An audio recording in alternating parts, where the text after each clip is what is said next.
नमस्कार, राज की बात लेकर हाजिर हूं मैं राज ठाकुर आपके साथ। आज हम सबसे पहले राज की बात में बात करेंगे प्रधानमंत्री नरेंद्र मोदी की, जो रूस के दौरे पर है। आखिर क्या है उनके दौरे के मायने, इस पर विस्तार से आपको जानकारी देंगे। खबर हरियाणा विधानसभा अध्यक्ष ज्ञानचंद गुप्ता से जुड़ी हुई भी, जिन्होंने सरकारी स्कूल का निरीक्षण किया और लापरवाही बरतने पर स्कूल प्रिंसिपल को सस्पेंड तक कर दिया। फिर बात होगी पंजाब की, जहां बीजेपी के कुछ नेताओं को जान से मारने की धमकी दी गई। इसे लेकर बीजेपी नेता तेजिंदर सिंह सरन ने केंद्रीय गृह मंत्री अमित शाह को पत्र लिखा और सुरक्षा की मांग की। साथ ही साथ हम चर्चा करेंगे जम्मू कश्मीर के कठुआ की, जहां आतंकियों ने घात लगाकर गश्त कर रहे सेना की टुकड़ी पर जानलेवा हमला किया, जिसमें 5 जवान शहीद हो गए, वहीं 5 जवान घायल बताए जा रहे हैं। हाथरस भगदड़ मामले पर क्या है अपडेट, इसे लेकर एसआईटी ने अपनी रिपोर्ट सौंप दी है। और आखिर में बात करेंगे हिमाचल प्रदेश के उपचुनाव की, जहां 3 सीटों पर उपचुनाव होना है। इन सभी खबरों पर विस्तार से जानकारी आपको देंगे अगले आधे घंटे के दौरान, तो कहीं मत जाइए, देखते रहिए राज की बात।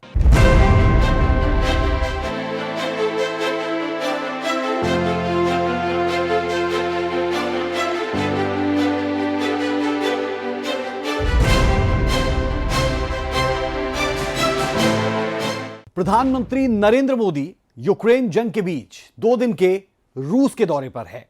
यह वक्त ऐसा है जब यूक्रेन के साथ रूस का युद्ध 2 साल बीतने के बाद भी जारी है और पश्चिमी देश भी पीएम मोदी के इस दौरे पर निगाहें बनाए हुए हैं। आखिर क्या है पीएम नरेंद्र मोदी के इस दौरे के मायने, इस रिपोर्ट में देखें।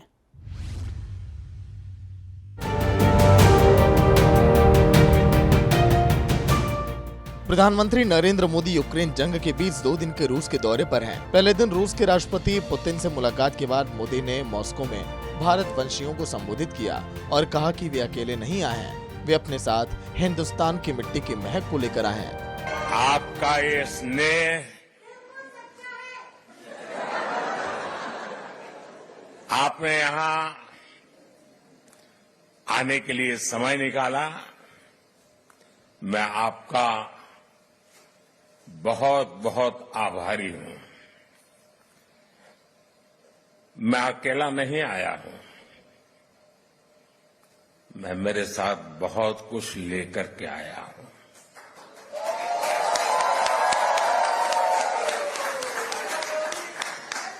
मैं अपने साथ हिंदुस्तान की मिट्टी की महक लेकर के आया हूं।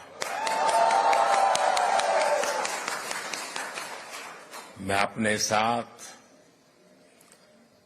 140 करोड़ देशवासियों का प्यार लेकर के आया हूं। इस दौरान उन्होंने भारत डिजिटल पेमेंट्स का भी जिक्र किया और कहा कि भारत डिजिटल पेमेंट के नए रिकॉर्ड बना रहा है। भारत का नवनिर्माण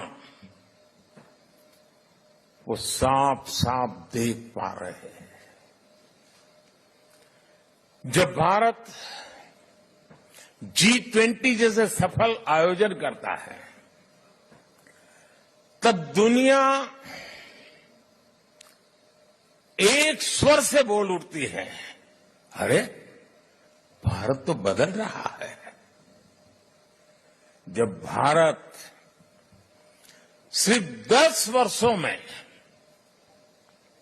अपने एयरपोर्ट्स की संख्या को बढ़ाकर 2 गुना कर देता है, तो दुनिया कहती है वाकई भारत बदल रहा है। जब भारत सिर्फ 10 साल में 40,000 किलोमीटर से ज्यादा, यह आंकड़ा याद रखना, 40,000 किलोमीटर से ज्यादा रेल लाइन का इलेक्ट्रिफिकेशन कर देता है,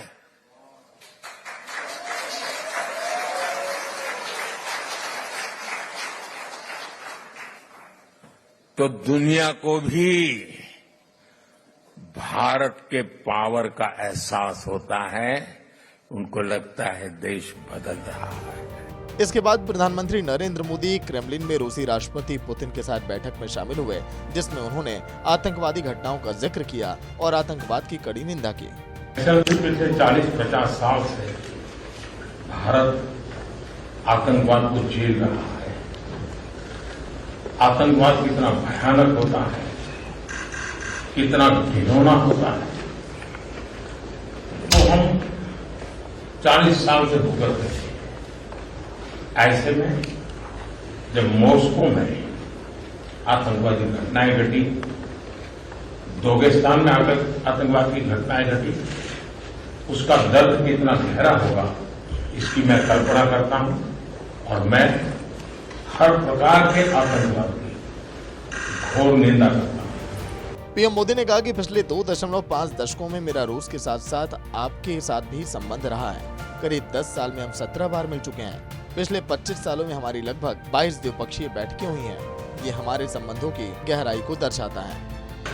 एक्सेलेंसी, लगभग 2.5 दशक से मेरा रूस के साथ नाता जुड़ा है।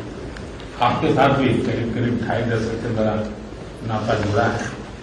हम करीब 10 वर्षों में 17 बार मिले और पिछले 25 साल में हमारी बायलैटरल मीटिंग करीब 22 हुई। यदि ये अपने आप में और जो ये मेरी मॉस्को की 6ठी यात्रा है रशिया की, तो ये अपने आप में हमारे संबंधों की गहराई दिखाता है। गौरतलब है कि रूस और भारत की दोस्ती बहुत पुरानी है। हमें जब भी जरूरत पड़ी है रूस के आगे बढ़कर दोस्ती निभाई है। ऐसे में भारत अपने सबसे देखे परखे दोस्त को किसी और के पाले में नहीं जाने देना चाहता है, खासकर तब जब रूस के साथ चीन के संबंध नई बुलंदियों को छू रहे हों। दुनिया में चीन ऐसा इकलौता देश है जिसके साथ भारत के संबंध तनावपूर्ण हैं, तो रूस के साथ वही संबंध काफी बेहतर है। ब्यूरो रिपोर्ट, सूर्या समाचार।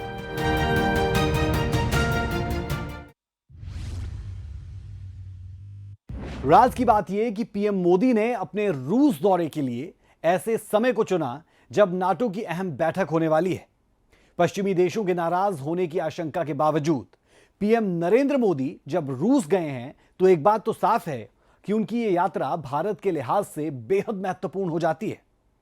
अब हम बात करेंगे हरियाणा विधानसभा अध्यक्ष ज्ञानचंद गुप्ता की, जिन्होंने स्कूल के काम में लापरवाही बरतने पर स्कूल प्रिंसिपल को सस्पेंड तक कर दिया। आखिर पूरा मामला है क्या, जाने इस विशेष रिपोर्ट में।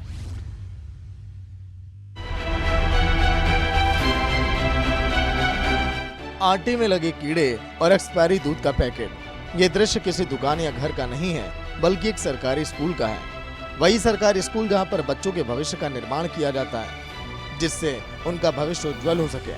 लेकिन जिस प्रकार स्कूलों में कीड़े वाले आटे बच्चों को खिलाए जा रहे हैं, उससे बच्चों के भविष्य नहीं उनके स्वास्थ्य से भी खिलवाड़ किया जा रहा है। जिसकी शिकायत पर विधानसभा अध्यक्ष ज्ञानचंद गुप्ता माड़क के गांव पहुंचे और उन्होंने स्कूल का निरीक्षण किया। स्कूल के निरीक्षण के दौरान कई खामियां पाई गई, जिसे लेकर विधानसभा अध्यक्ष ने कार्रवाई करते हुए स्कूल के प्रिंसिपल को सस्पेंड कर दिया। इसके साथ ही उन्होंने अधिकारियों को भी निर्देश दिए हैं और काम में लापरवाही बरतने पर सख्त कार्रवाई की बात कही। ये मुझे कुछ शिकायत मिली थी कि 2 या 3 गांव के अंदर कुछ स्कूलों का वातावरण ठीक नहीं है। जो स्कूलों के अंदर खाने का बच्चों को दिया जा रहा है वो एक्सपायर डेट का या उसमें कुछ कीड़े वीड़े हैं। तो जो शिकायत मिली थी मैंने यहाँ आकर के निरीक्षण किया और वो देख करके मुझे ये लगा कि वाकई जो शिकायत कर रहे थे वो ठीक थे। जो यहाँ पर आटे का स्टॉक, चावल का स्टॉक और दूध जो पड़ा है वो भी 2 महीने का एक्सपायर डेट का दूध जो है, और आटा तो मार्च 2024 का, और उसके पुराना होने के कारण उसके अंदर कीड़े चल रहे। तो मैंने आदरणीय शिक्षा मंत्री से बात की है, यहाँ की जो इंचार्ज है उसको सस्पेंड करने के आदेश दिए, और जो यहाँ की DWO हैं उनको भी कहा है कि वो ऑफिस के एयर कंडीशन कमरे से बाहर निकल के स्कूलों का निरीक्षण करें, स्कूलों के अंदर जो कमियां हैं उन कमियों को दूर करें, नहीं तो उनके खिलाफ भी एक्शन होगा। गौरतलब है कि आगामी विधानसभा चुनाव से पहले प्रदेश की सरकार लगातार जनता के बीच जा रही है और उनकी शिकायतों का निपटारा कर रही है, जिससे प्रदेश की जनता को किसी तरह की शिकायत ना हो और वे मजबूती के साथ बीजेपी के साथ खड़े रहें। अब देखना यह है कि कांग्रेस बीजेपी के वोट में सेंधमारी करने के लिए कौन सा दांव चलती नजर आती है। सूर्या समाचार के लिए पंचकुला से तारा ठाकुर की रिपोर्ट।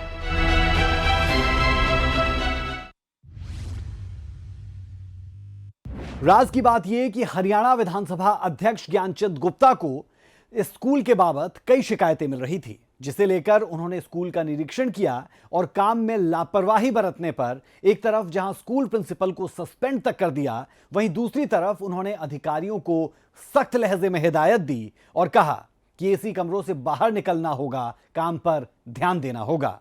अब बात करेंगे पंजाब की, जहां बीजेपी के 4 नेताओं को जान से मारने की धमकी दी गई।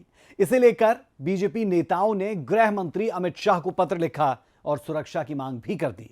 पूरा मामला क्या, जानिए जरा।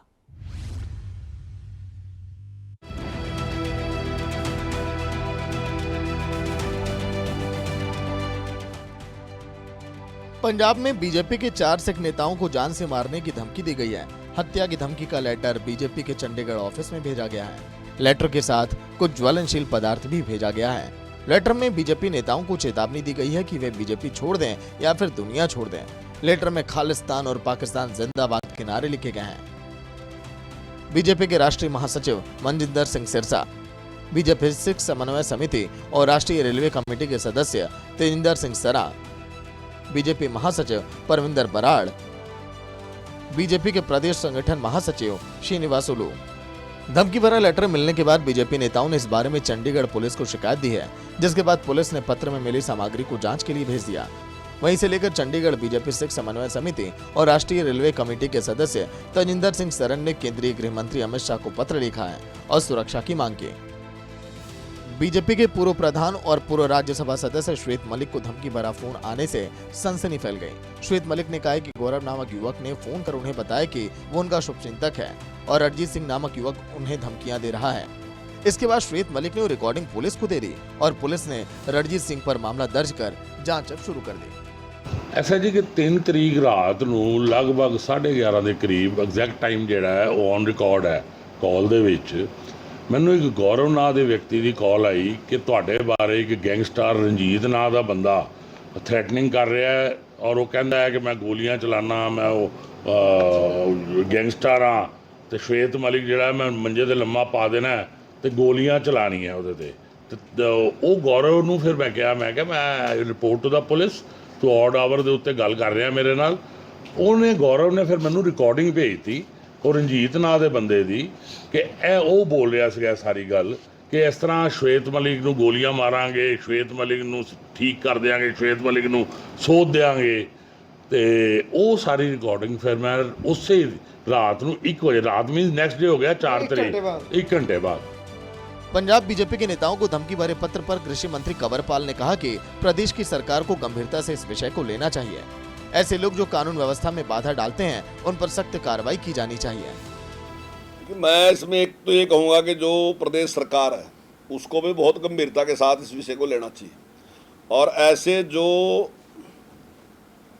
लोग हैं जो कानून व्यवस्था में बाधा डालते हैं और या समाज में जो हैं द्वेष पैदा करते हैं तो उनके खिलाफ सख्त से सख्त कार्रवाई करनी चाहिए और केंद्र सरकार पूरा ध्यान रख रही है इस पर। अगर इस प्रकार की कोई स्थिति होती है तो निश्चित तौर से उनके खिलाफ कार्रवाई करेगी। गौरतलब है कि इस मामले में सामने आने के बाद सुरक्षा एजेंसी मामले की जांच में जुटी है, जिससे धमकी वाले पत्र का खुलासा हो सके। इसके साथ ही इस मामले में शामिल आरोपी को भी गिरफ्तार किया जा सके।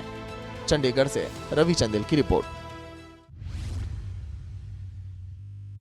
राज की बात यह कि इस पत्र में खालिस्तान जिंदाबाद, पाकिस्तान जिंदाबाद के नारे लिखे गए हैं।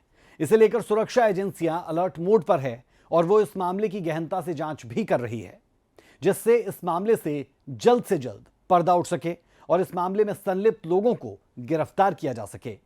अब हम बात करेंगे जम्मू कश्मीर की, जहां एक बार फिर आतंकियों ने गश्त कर रहे जवानों पर हमला किया, जिसमें 5 जवान शहीद हो गए।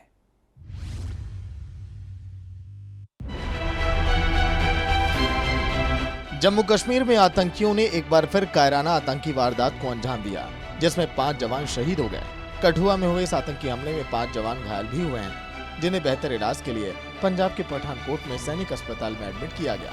अटैक को अंजाम देने वाले आतंकियों को खोजने के लिए सेना का सर्च ऑपरेशन जारी है।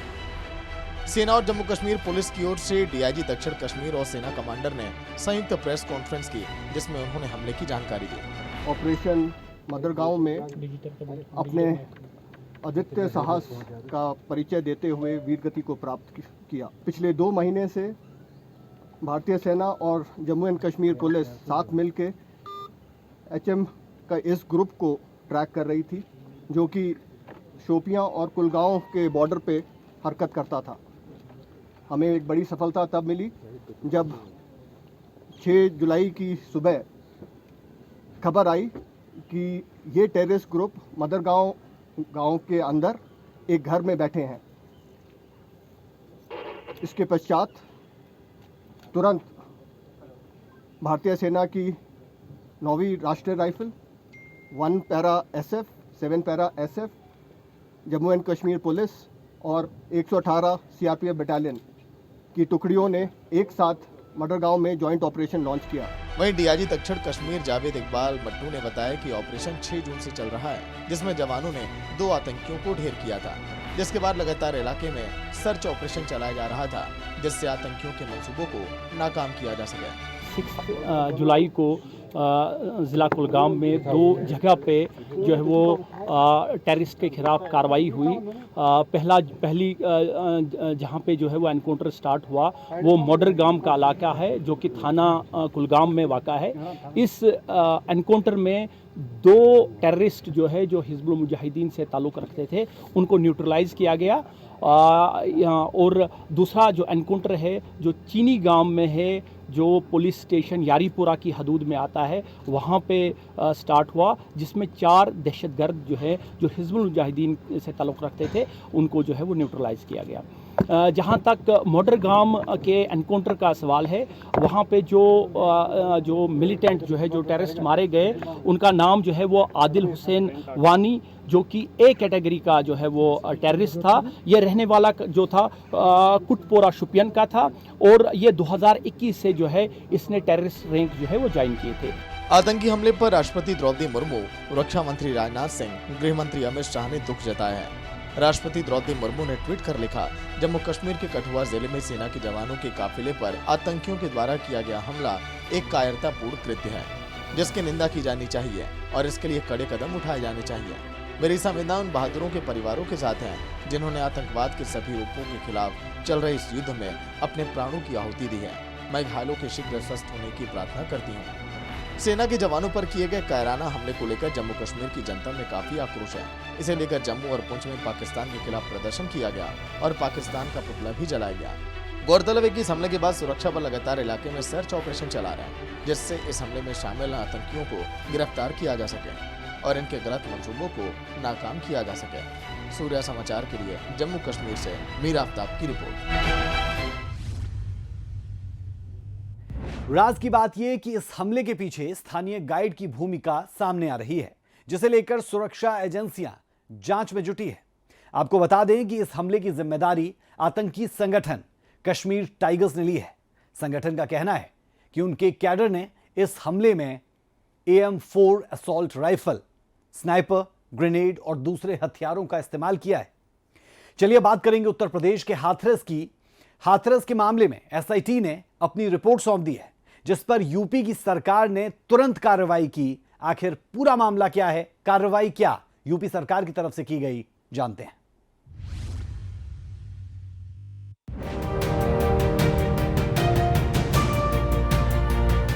हाथरस में 2 जुलाई को सत्संग के दौरान मची भगदड़ में 121 लोगों की मौत हो गई थी, जबकि बड़ी संख्या में लोग घायल हो गए थे।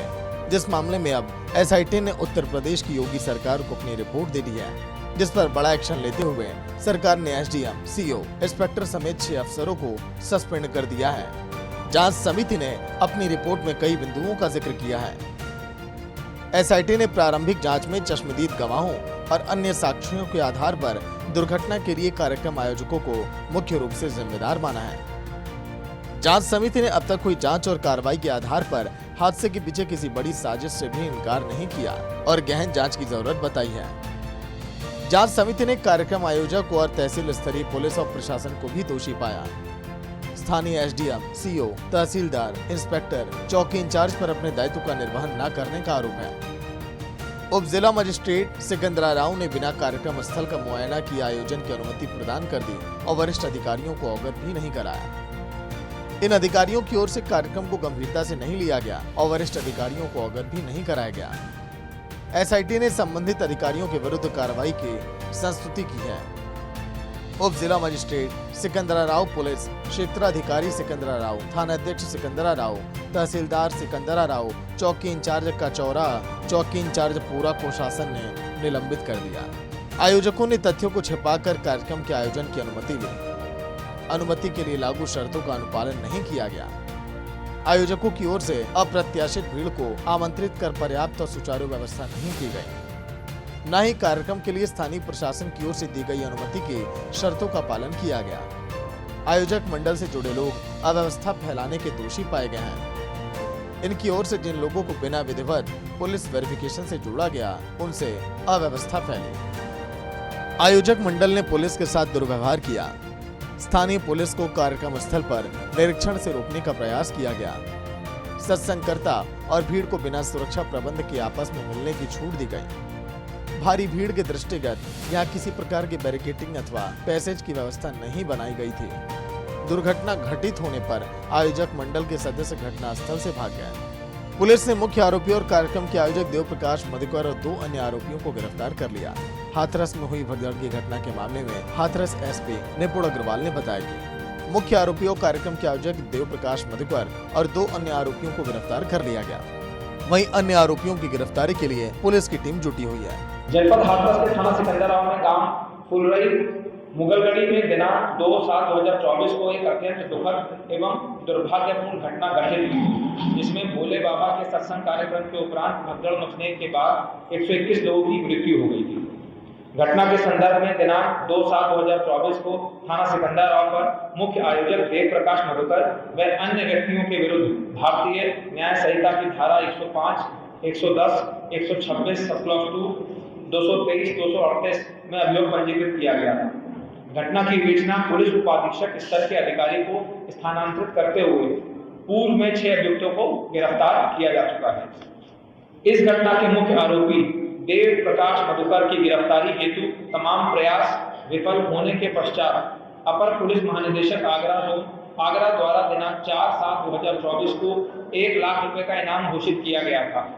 उक्त अभियुक्त देव प्रकाश मधुकर को हाथरस की जनपदीय एसओजी द्वारा कल दिनांक 5/7/2024 को देर शाम नजफगढ़ दिल्ली से गिरफ्तार कर लिया गया है। हाथरस भगदड़ की घटना पर सूरजपाल और भोले बाबा ने मीडिया से बात करते हुए घटना पर दुख जताया था, जिसमें उन्होंने पीड़ित परिवार को हर संभव मदद करने का आश्वासन दिया था। गौरतलब है कि हाथरस भगदड़ केस की 3 लेवल पर जांच हो रही है। पहली रिपोर्ट एसडीएम ने हादसे के 24 घंटे बाद प्रशासन को सौंपी थी। इसमें हादसे के लिए आयोजकों को जिम्मेदार बताया था। दूसरी रिपोर्ट सोमवार को एसआईटी ने योगी सरकार को सौंपी। इसके अलावा न्यायिक जांच आयोग का भी गठन किया है। इलाहाबाद हाईकोर्ट के रिटायर्ड जस्टिस ब्रजेश कुमार श्रीवास्तव आयोग के अध्यक्ष हैं। आयोग 2 महीने में जांच पूरी कर रिपोर्ट सरकार को सौंपेगा।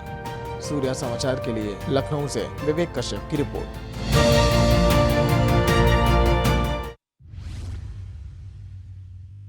राज की बात यह कि एसआईटी ने अपनी रिपोर्ट में आयोजकों को जिम्मेदार ठहराया। फिलहाल अभी इस मामले में पूरी रिपोर्ट आनी बाकी है, जो आयोग 2 महीने में जांच पूरी कर रिपोर्ट सरकार को सौंपेगा। और चलिए अब आखिर में बात करेंगे हिमाचल प्रदेश उपचुनाव की, जहां 3 सीटों पर उपचुनाव हो रहे हैं, जिसे लेकर सभी तैयारियां मुकम्मल कर ली गई है और इंतजार चुनाव के बाद नतीजों का भी रहेगा। ये रिपोर्ट आप देखिए।